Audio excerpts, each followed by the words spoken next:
Trivikram Srinivas making లో Tollywood super star movie వచ్చే నెల మొదలు కాబోతోంది. మొన్న బన్నీ, అంతకు ముందు ఎన్టీఆర్, ఇప్పుడు మహేష్ బాబు, ఇలా మాటల మాంత్రికుడు జర్నీ సాగుతోంది. మరి నెక్స్ట్ ఏంటి? తోటి డైరెక్టర్స్ పాన్ ఇండియా జపం చేస్తుంటే త్రివిక్రమ్ ఏ రూట్ లో వెళ్తున్నాడు?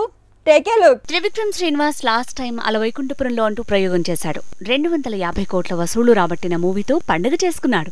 కట్ చేస్తే ఆ మూవీ తర్వాత బన్నీ పాన్ ఇండియా ప్రాజెక్టులతో బిజీ అయ్యాడు.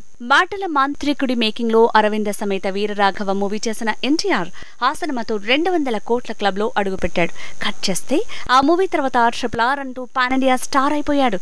అలా త్రివిక్రమ్ సినిమా చేసిన ప్రతి hero next step pan India మూవీని. కానీ మాటల మాంత్రికుడు మాత్రం వెనకే ఉండిపోయాడా? త్రివిక్రమ్ మూవీ అంటే బాక్స్ ఆఫీస్ లో వసూళ్ల వరద మినిమం గ్యారంటీ.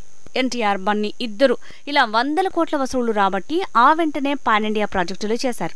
వాళ్లతో మూవీస్ తీసిన డైరెక్టర్స్ అంతా పాన్ ఇండియా మార్కెట్ ని సొంతం చేసుకున్నారు.